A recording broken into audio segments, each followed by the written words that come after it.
আসসালামু আলাইকুম। আশা করি সবাই ভালো আছেন। আপনারা যারা আপনাদের ইউনিয়ন পরিষদের সিস্টেমকে স্মার্টভাবে পরিচালনা করতে চাচ্ছেন, তাহলে আমাদের সফটওয়্যারটা দেখতে পারেন। এবং এটা হচ্ছে ওয়েবসাইট মানে নাগরিক ঘরে বসে বিকাশের মাধ্যমে, মানে ক্যাশলেস সিস্টেম, বিকাশের মাধ্যমে যে কোনো সময় ওনার হোল্ডিং ট্যাক্সটা দিতে পারবে, মানে পরিশোধ করতে পারবে একদম কোনো ঝামেলা ছাড়া। জাস্ট ওনার ওই আপনারা সফটওয়্যারের মধ্যে ওনার যত নাম্বারে ডাটাবেসটা করবেন, ঠিক ওনাকে একটা স্মার্ট কার্ড দিয়ে দিলে ওনার স্মার্ট কার্ডে থাকা কিউআর কোডটা স্ক্যান করে দেখতে পারবে সহজে। আর না হলে ওনার এনআইডি নাম্বার বা ওনার জাতীয় পরিচয়পত্র নাম্বার বা জন্ম নিবন্ধন যেটাই দিয়ে সাবমিট দিবেন, ডাটাবেস থাকবে, সেটা দিয়ে চার্জ করলে ওনার একটা ডিটেল চলে আসবে হোল্ডিং ট্যাক্সের। হ্যাঁ, ওনার হোল্ডিং ট্যাক্সের অটোমেটিক ওনার সব ডিটেল চলে আসবে এবং ওনার কত টাকা দিতে হবে সেটা একদম এখানে শো হবে।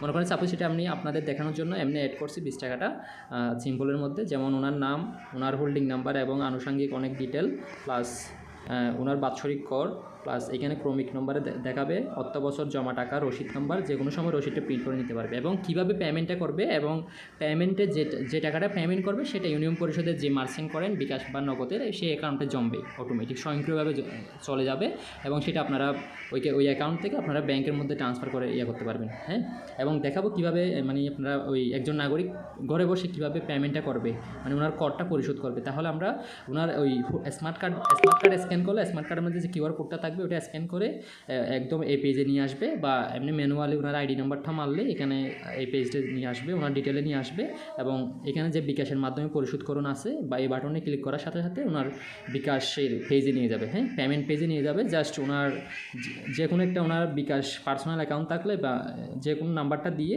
8409704889, এটা আমার বিকাশ নাম্বার পার্সোনাল, আমি বিকাশ নাম্বারটা দিচ্ছি 018409704889।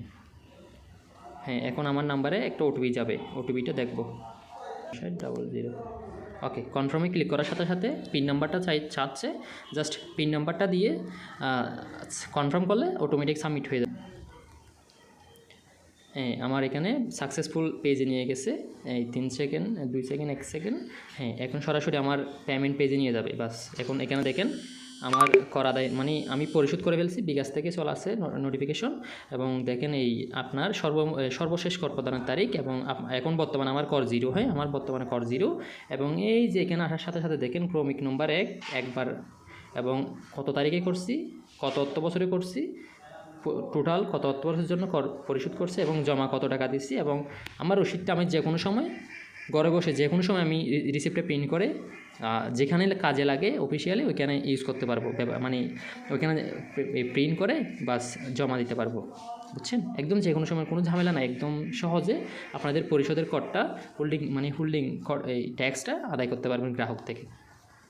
এবং ওইখানে আরও আনুষঙ্গিক যেমন ট্রেড লাইসেন্সের সিস্টেম আছে বিকাশ সিস্টেমে, তারপর হচ্ছে যে ওয়ারিশ সনদের জন্য আবেদন করলে বিকাশ সিস্টেমে সনদের চার্জটা কেটে আবেদনটা আপনাদের সফটওয়্যারে যাবে। সফটওয়্যার থেকে ওনারা সত্যায়িত করে নিয়ে আসলে আপনারা সনদটা একদম মেইন সনদ দিতে পারেন। পারিবারিক সনদ আছে, সকল প্রত্যয়ন, যত ধরনের প্রত্যয়ন আছে সকল প্রত্যয়নের জন্য আবেদন করতে পারবে। মনে করেন ওনার ডিটেল দেওয়ার পর সিলেক্ট করে এবং ওনার কোন প্রত্যয়নটা দরকার, মৃত্যু সনদ হলে মৃত্যু সনদে এখানে চার্জটা চলে আসছে প্রত্যয়ন ফি এবং সাবমিট দেওয়ার সাথে সাথে ওনার বিকাশ পেমেন্টে নিয়ে যাবে সাকসেসফুল হলে। তারপর ওনার প্রত্যয়নটা মানে আবেদনটা প্রিন্ট করে সত্যায়িত করে অফিসে গেলে, ইউনিয়ন পরিষদে গেলে ওনারা একদম অফিসিয়ালি সনদটা দিতে পারবে। এভাবে আপনারা সব কিছু একদম স্মার্টভাবে পরিচালনা করতে পারবেন এবং এখানে আয় ব্যয় হিসাব থেকে শুরু করে কর আদায়ের তারিখ দিয়ে সব কিছু একদম স্মার্টভাবে করতে পারবেন।